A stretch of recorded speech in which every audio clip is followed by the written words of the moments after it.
In today's game, we talk a lot about power, about speed, and about the next big spectacle. But what if a player's greatest strength was, well, his simplicity? We're going to talk about a player who felt like a classic, even when he was at the very peak of his game. Someone who didn't try to bend football to his will, but just let it flow through him. This is the story of Ricardo Kaká and what made him football in its purest form. Think about football in the mid-2000s. The game was becoming a battle of giants, right?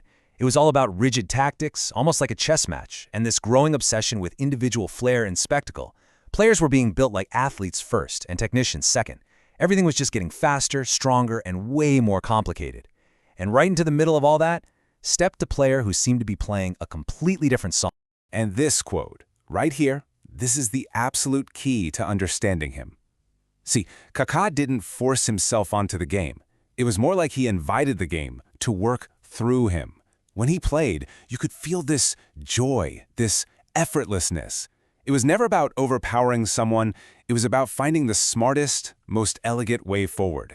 And honestly, it was just beautiful to watch. So, a style that unique, where does it even come from?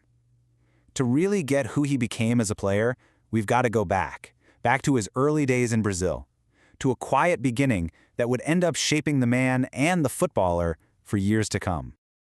His story kind of breaks the mold. When you picture a Brazilian prodigy, you often think of this story of poverty, where football is the only escape. But for Ricardo, or Kaká, it was different. He grew up with this amazing sense of balance. He was calm, incredibly thoughtful, and just as focused on his education and family as he was on football. Even in his early days at São Paulo FC, you could see his character was just as strong as his talent. Every great story has that one moment, doesn't it? The turning point. A moment of real adversity that just changes everything. For Kaká, that moment came before his career even really started, and it almost took it all away. Just try to imagine it. You're 18. You are right on the edge of making your dream come true. And then a doctor looks at you and says you might not even walk properly again, let alone play the sport you love. And all from what? A simple slip at a swimming pool. It wasn't even on the pitch. A spinal fracture that could have just shattered his entire future. But it didn't break him. In fact, his recovery was seen by so many, including him, as a miracle. And that whole experience, it didn't weaken him. It forged him. He came back with this brand new level of focus, a deep sense of purpose. That ordeal is what gave him that unshakable mentality he carried for the rest of his career.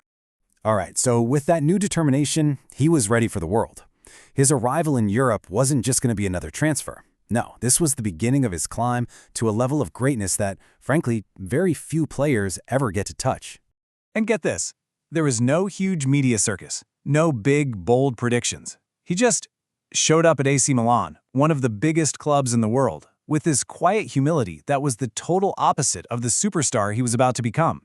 He just got there, ready to get to work.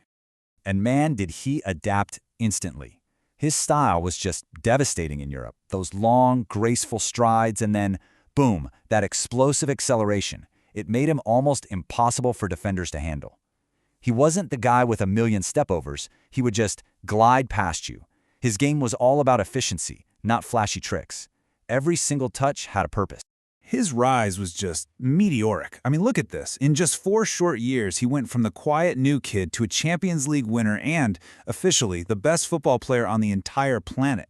That 2007 Champions League run he had, it's the stuff of legend. For that stretch of time, he was just untouchable. This quote just nails it. You have to remember, this was the moment right before the whole world of football became about the decade-long rivalry between Messi and Ronaldo.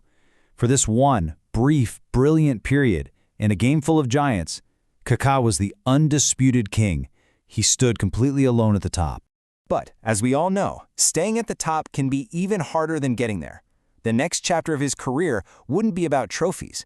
It would be about a true test of his character, right in the face of incredible adversity. The year is 2009, a world record transfer fee. He moves to Real Madrid, maybe the most demanding club on earth. The pressure was just astronomical. This was the move that was supposed to kick off a whole new era of dominance. And the contrast between his two clubs was just stark.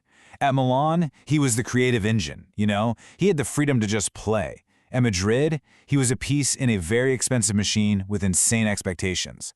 And tragically, this is when his body started to betray him. Injuries just kept coming at the worst possible time. But this This is where you see the real measure of the man. Because even though he could never quite get back to that untouchable form he had at Milan, his character never, ever broke. He trained hard, he was a great teammate, he never once complained to the press. Through it all, his professionalism and his dignity stayed completely intact. And let's not forget, through all the club drama, the highs and the lows, there was always Brazil. He was there as a 20-year-old when they won the World Cup in 2002, learning from actual legends, and he would grow into a leader for that team, always carrying the heavy weight of that yellow shirt with his classic elegance and a real sense of responsibility. So, when all is said and done, after the trophies are in the cabinet and the contracts are over, what's left? What is the legacy of a player like Kaká? Well, it's defined not just by what he did on the pitch, but by who he was off of it. He was a different kind of star. His career is this really powerful reminder, isn't it?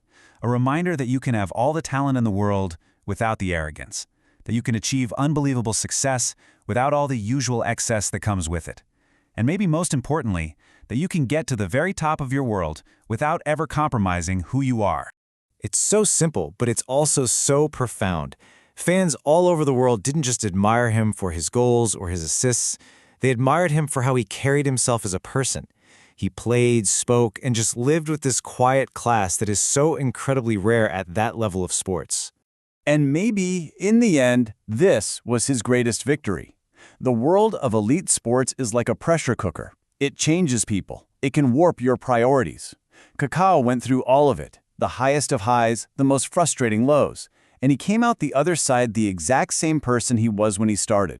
And the way he left the game, it was a perfect reflection of his career.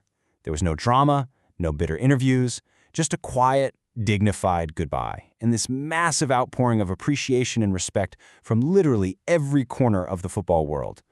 It was a perfect ending. And so that leaves us with this one big question, right? In a sport that so often changes its stars, that tests them every single day, how did Kaká just stay Kaká? Well, maybe the answer is right where we started. He never tried to force it. He just let life and football flow naturally through him.